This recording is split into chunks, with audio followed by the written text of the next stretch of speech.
The arena roared like a thunderstorm made of teeth. Thousands of alien spectators filled the stands, a swirling kaleidoscope of eyes, limbs, and languages, all unified in one primal demand: violence. The sand in the center of the pit shimmered under the heat lamps of the Colosseum's artificial sun, stained in places with darker memory. Death had been dealt here often, and always spectacularly. Kara stood at the center, massive and gleaming, a mountain wrapped in cybernetic muscle. His armor pulsed with red light, and his left arm ended in a double-edged plasma blade that hummed with restrained hunger. He didn't move as his next opponent was dragged into the arena, limp and barely armored, more insult than challenger. A human. The crowd laughed. The kind of laughter that carried expectation. The fight was already over, they believed, and the execution was all that remained. Rick Carver coughed once as he hit the ground. The guards hadn't been gentle, but he didn't mind. What mattered was that he was here. In the open. Out of the dark cell. Breathing. His body ached, but pain was an old friend. He wiped blood from his lip, squinting up at the creature that towered above him. "Wow," Rick muttered, voice gravelly. "You are one ugly cosplay of a meat grinder." The crowd roared again, this time in confusion. Translation drones struggled to catch the sarcasm. Karath tilted his head, amused. "Do all your kind beg for death with humor, little ape?" Rick pushed himself to his feet. "Nah, just the good ones." Karath's voice boomed. "You are unarmed, unarmored, and out of time. Die quickly, and I might remember your name." Rick rolled his shoulders, casually glancing around the arena. Hidden high among the pillars were surveillance nodes, control drones, and something that looked suspiciously like a magnetic stabilizer. Good. They'd built this place to broadcast carnage, not contain it. He could work with that. "Look, Rust Bucket," he said, stepping sideways, hands raised in mock surrender. "I'm sure you're used to winning. But here's the thing about humans, they tend to surprise you. Sometimes lethally." Karath activated his blade. The air shimmered as the plasma surged to full intensity. "Then surprise me." The beast charged. Rick ducked just as the blade whistled past, diving to the side and tumbling in the sand.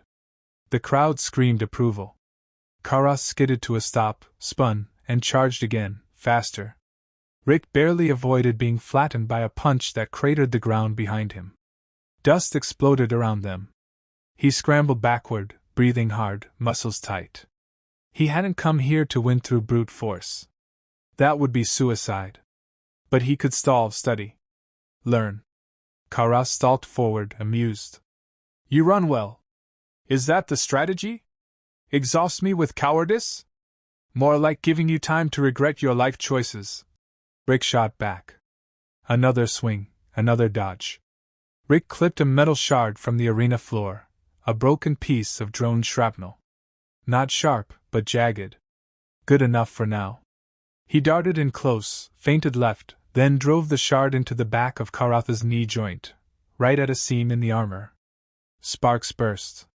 Karath bellowed. The crowd gasped. Rick was already moving. He rolled under a retaliatory punch and sprang back, heart pounding. "First blood," Rick said, smirking. "Not bad for a soft-blooded ape." Karath touched his leg, inspecting the damage. Then he laughed.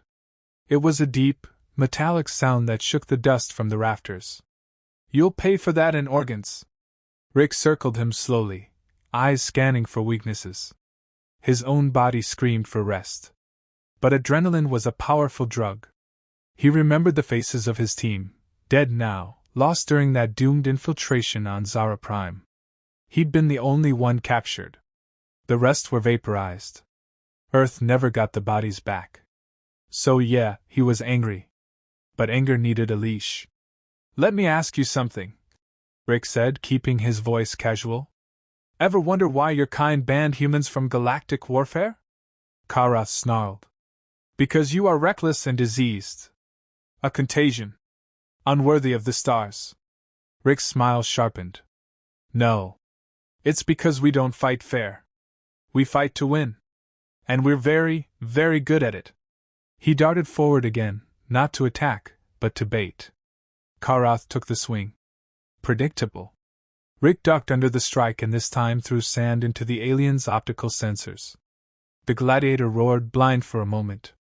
Rick slid under his arm, snagged a loose strap from the giant's armor, and wrapped it around his wrist, just enough to anchor him for a moment. Then he kicked the back of Karatha's other knee and leapt clear as the beast staggered forward. Another cheer. Some aliens were beginning to chant the human's name. Rick adjusted his breathing. His heart was jackhammering. His limbs were trembling. But his mind was clear. Karath turned, slower now. There was blood, dark and viscous, trickling from the damaged leg. His eyes narrowed. "You're not like the others," he said. Rick gave a half-bow. "Flattery? From you?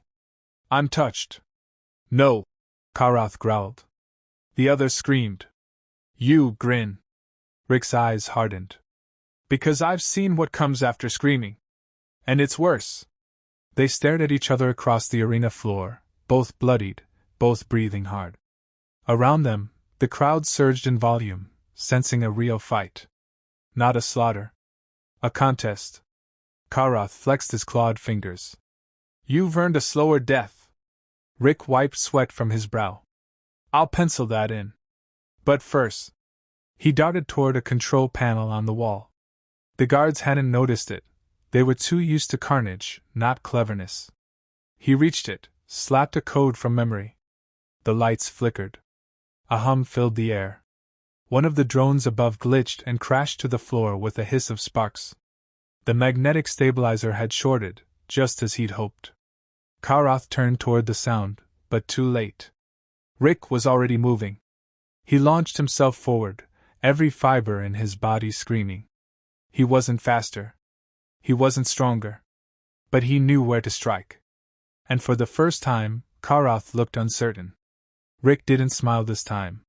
He whispered, "Now you learn why humans are feared." The blade came down. Fade to black. The strike should have ended him. Rick felt the heat of Karatha's plasma blade graze his shoulder as he lunged inside the arc of the beast's swing. The pain was white and instant, searing his nerves, but he didn't stop. He couldn't. With a grunt, he slammed the broken drone component he'd yanked from the panel earlier into Karatha's side, where armor met flexible tubing. Electricity snapped and spat. Sparks sprayed. Karath screamed, not in pain, but in outrage. The blow wasn't fatal. Rick hadn't expected it to be. But it staggered the giant long enough for him to scramble back to his feet, clutching his smoking shoulder. Blood soaked the torn remnants of his shirt, and the scent of scorched flesh hung in the air. He wasn't sure how much more his body could take, but survival had never been about certainty. It was about defiance. "You bleed," Rick muttered through clenched teeth. "That means you lose." Karath shook, as if trying to fling the pain from his limbs. The feedback from the damaged systems had momentarily locked one of his joints. But even impaired, the Gladiator still dwarfed Rick, a walking arsenal of engineered destruction. "You are a persistent infestation," Karath growled, circuits crackling. "But I will grind your bones to paste. The crowd demands a spectacle." Rick glanced at the stands. The spectators were no longer just howling for death, they were riveted. This wasn't the execution they'd expected. It was something far more dangerous: hope. The Council wouldn't like that. "They don't want a spectacle," Rick replied, spitting blood. "They want a story." Karath charged again, slower this time, wary now. Rick met the movement with desperate agility, ducking under the first swipe and delivering a calculated jab to a loose power conduit along the giant's hip. It sparked again, but this time the system overcorrected. Karatha's arm jerked involuntarily, his strike going wide. Rick didn't wait. He dove toward the remnants of the shattered drone that had fallen from above. A scorched stabilizer node still flickered faintly with residual energy. Not much, but it might be enough. He twisted two wires together and aimed the sputtering emitter at Karath. The beam lashed out, more flicker than bolt, and caught the Gladiator square in the torso. It wasn't powerful enough to kill. But it triggered his suit's emergency shutdown sequence. Karatha's body locked up, limbs stiffening, servos freezing. He dropped to one knee, roaring in disbelief. Rick limped forward, each step agony. The crowd was on its feet. He could feel their shock, taste it. Kara struggled against the lockdown. Bits of armor hissed as override attempts triggered failsafes. "You cheat!" he spat. Rick stopped just out of range, breathing hard, eyes unwavering. "You mocked a human, and now you're on your knees in front of one. That's not cheating. That's poetic." The silence that followed was deafening. Karath glared up at him, hatred etched into every twitching muscle. "End it." Rick looked at his bleeding hands, the makeshift weapon crackling with dying current. He could. He should. Instead, he dropped it. "No," he said. "Let them see what mercy looks like. It'll haunt them longer." He turned from Karath, limping toward the center of the arena. The silence turned to murmurs. Then the murmurs became chants. Not in a single language, but in many, some guttural, some musical, some like clicking stones. But all echoing the same name. Carver. Guards hesitated at the arena's edge. Their orders had never covered this scenario. Above them all, in the shadowed command box, Counselor Varex leaned forward. The feed was still live, beaming across 1,000 systems. Billions were watching. And now they were questioning. He tapped a claw against the railing, thoughtful. Beside him, a junior advisor trembled. "Shall I signal the execution override, sir?" Varex didn't answer immediately. His eyes, multifaceted and unreadable, tracked the human below. A single warrior. A survivor. A spark in a dry galaxy. "No," he said at last. "Let it play out." Back in the arena, Rick raised a fist. Not in victory, but in challenge. "I didn't come here to win," he shouted, voice raw. "I came here to remind you. You fear humans not because we conquer, but because we endure. And when you put us in a cage..." He looked over his shoulder at the still kneeling Karath. "We figure out how to make the walls bleed." The crowd didn't cheer. They stood in stunned silence, like an empire realizing it had just witnessed a crack form in the foundation of its own myth. Rick turned, barely staying upright. His body was broken. His mission uncertain. But in the hush that followed, one thing was clear. He had changed the story. And stories, real ones, have a way of surviving. The cell was smaller than Rick remembered, though that might have been the fever distorting his sense of space. Medical bots had patched the worst of the burns, but they couldn't touch the deeper wounds, the ones branded into his psyche. His shoulder throbbed with every breath, and the ache in his bones whispered that he was far from healed. But he was alive. And that, right now, was enough to terrify the council. The guards posted outside didn't speak to him.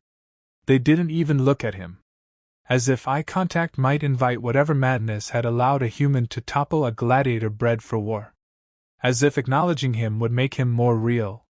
Footsteps echoed outside. Precise. Unhurried. Counselor Varex entered, flanked by a pair of tall, silent enforcers. He was draped in the traditional crimson of the ruling caste, his segmented carapace catching the low light with an oily sheen. He didn't sit. Just regarded Rick for a long, measured moment. "You're a symbol now," he said without preamble. "That makes you dangerous." Rick smirked despite the pain. "I've been dangerous since the day you abducted me." Varex's mandibles twitched. A restrained amusement, maybe? No. Then, you were a curiosity. Now you're a legend. Those are harder to control. Rick leaned back against the cold wall, voice low but steady.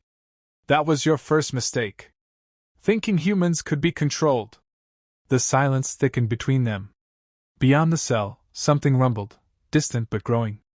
A sound like tension made audible. There are riots on 4 stations, Varex said flatly. Your display infected the undercasts. They saw a human break the chain. Now they believe they can do the same. Rick didn't hide his satisfaction. Good. Varex tilted his head. Do you think this ends in your freedom? I think, Rick said slowly, You're trying to figure out how to kill me without turning me into a martyr. Verex said nothing. Rick leaned forward, the motion sharp despite the pain. You can't put me back in the ring. If I die, the revolution gets a face. If I win, your control fractures further. You thought this was a game. But now your whole empire's watching, and the story changed. Verex's gaze sharpened. Then help me change it again. Rick blinked. Come again? The counselor stepped closer. Control is built on narrative. You've rewritten yours. But what if we make you part of the system? Rick laughed, bitter and hoarse. You want me to work for you? I want you to help maintain balance, Verex said calm. You're proof that humanity cannot be dismissed. That has diplomatic value. Leverage, if you will. And if I refuse? Verex looked toward the door, where the distant rumbling had grown louder. Then I let the mobs tear you apart. Not as a symbol, but as a casualty of chaos. Rick looked away. The idea of cooperating with the very machine that ground civilizations underfoot made his stomach churn. But the alternative, letting the fire die before it could spread, was worse. You want a performance, he said finally. Fine. But I set the terms. Verex inclined his head. State them. I want a voice, Rick said. In front of the entire system. Broadcast unfiltered. Let them hear what a human chooses to say, not what you allow. That will incite rebellion, Verex said. Exactly. They stared at each other, a long unbroken line of challenge drawn in the air between predator and survivor. Then Verex nodded once. Done. The door to the cell opened. Light spilled in like the first breath of morning. Rick stood, wincing, bloodied but not bowed. 2 days later, the transmission lit up every corner of council space. Rick stood atop the arena, no longer as a prisoner, but not yet a free man. Not in chains, not in armor. Just a human with a voice and a choice. He didn't yell. Didn't rage. He spoke. We were never meant to be part of your games, he said, eyes scanning the thousands watching in person, the billions through screens. But now you've taught us how they work. And we don't forget lessons like that. We don't forgive either. No one moved. No one breathed. You wanted to break us. Instead, you broadcast the one thing you feared most, the truth. Rick paused, gaze steely. You're not gods. You're parasites living off tradition and fear.